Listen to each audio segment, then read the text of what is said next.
বন্ধুরা আজও চলেছে নতুন একটা গুরুত্বপূর্ণ ভিডিও নিয়ে, রেভলিউশন অর্থাৎ বিপ্লব। বন্ধুরা এই বিপ্লব কোনো দেশকে স্বাধীনতা অর্জন করা নিয়ে বিপ্লব নয়। এই বিপ্লব বা রিভলিউশন হলো কৃষিকে কেন্দ্র করে বিপ্লব, যেগুলো অনেক পরীক্ষায় বারবার বিভিন্ন রকমভাবে এসে থাকে। তাহলে শুরু করা যাক বন্ধুরা। আর হ্যাঁ, ভিডিওটা ভালো লাগলে অবশ্যই চ্যানেলটা সাবস্ক্রাইব করে রাখবেন এবং পাশে থাকা বেল আইকনটা ক্লিক করে রাখবেন। প্রথমে আসি 1 নম্বর সবুজ বিপ্লব অর্থাৎ গ্রিন রেভলিউশন। সাল 1967-1968। উচ্চ ফলনশীল বীজ সহ আধুনিক কৃষি যন্ত্রপাতি ব্যবহার করে বিভিন্ন শস্য এবং প্রধানত গম উৎপাদন প্রচুর পরিমাণে বৃদ্ধি করা হয়। আর এই গম উৎপাদনকে কেন্দ্র করে কিন্তু সবুজ বিপ্লব হয়েছিল ভারতবর্ষে। তাহলে বন্ধুরা ওইটা অবশ্যই মনে রাখবে, ভারতবর্ষের সবুজ বিপ্লবের জনক ডক্টর এম.এস. স্বামীনাথন। কিন্তু যদি পরীক্ষায় আসে যে গোটা পৃথিবীব্যাপী সবুজ বিপ্লবের জনককে, তাহলে উত্তরটা হবে নরম্যান বোরলগ। তাহলে বন্ধুরা মনে রাখবে, ভারতবর্ষের সবুজ বিপ্লবের জনক হচ্ছে ডক্টর এম.এস. স্বামীনাথন, আর গোটা ওয়ার্ল্ডের সবুজ বিপ্লবের জনক হচ্ছে নরম্যান বোরলগ। এবার আসি শ্বেত বিপ্লব বা হোয়াইট রেভলিউশন। 1970 সালে দুগ্ধ উৎপাদন বৃদ্ধি করার জন্য ন্যাশনাল ডেয়ারি ডেভেলপমেন্ট বোর্ড এই কর্মসূচি প্রথম গ্রহণ করে, যা অপারেশন ফ্লাড নামে পরিচিত। এবং এই কর্মসূচি গ্রহণ করার পর ভারতবর্ষে প্রচুর পরিমাণে দুগ্ধ উৎপাদন বৃদ্ধি পায়। বর্তমানেও ভারতবর্ষ গোটা পৃথিবীতে দুগ্ধ উৎপাদনের প্রথম স্থান অধিকার করেছে। আর একটা কথা মনে রাখবে বন্ধুরা, এই শ্বেত বিপ্লব বা হোয়াইট রেভলিউশনের জনক বলা হয় ভার্গিস কুরিয়েনকে। তাহলে বন্ধুরা অবশ্যই মনে রাখবে যে ভারতবর্ষের সবুজ বিপ্লবের জনক ডক্টর এম.এস. স্বামীনাথন এবং ভারতবর্ষের শ্বেত বিপ্লব বা হোয়াইট রেভলিউশনের জনক ডক্টর ভার্গিস কুরিয়েন। এবার আসি 3 নম্বর নীল বিপ্লব বা ব্লু রেভলিউশন, যেটা 1974 সালে শুরু হয়েছিল, যার প্রধান উদ্দেশ্য ছিল মৎস্য উৎপাদন বৃদ্ধি করা। এবং ভারতবর্ষে প্রচুর পরিমাণে সেই সময় থেকে মৎস্য উৎপাদন বৃদ্ধি পায়।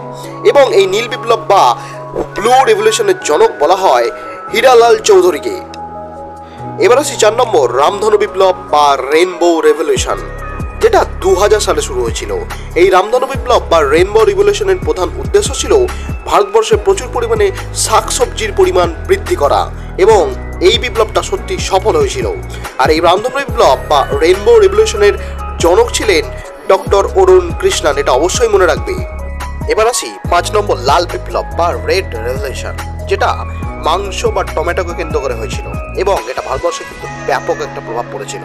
এবং এই লাল বিপ্লব বা রেড রেভলিউশনের জনক বলা হয় বিশাল তেওয়ারিকে। অবশ্যই মনে রাখবে, লাল বিপ্লবের জনক হলেন বিশাল তেওয়ারি। এবার আসি হলুদ বিপ্লব বা ইয়েলো রেভলিউশন, যেটা মূলত তৈলবীজ উৎপাদন বৃদ্ধি করাকে কেন্দ্র করে হয়েছিল, এবং এটা মূলত রাজস্থান মধ্যপ্রদেশের দিকে বেশি প্রভাব পড়েছিল। তাহলে বন্ধুরা মনে রাখবে, এই হলুদ বিপ্লব বা ইয়েলো রেভলিউশনের জনক বলা হয় শ্যাম পিত্রদাকে। তাহলে বন্ধুরা মনে রাখবে, হলুদ বিপ্লব বা ইয়েলো রেভলিউশনের জনক হলেন শ্যাম পিত্রদা।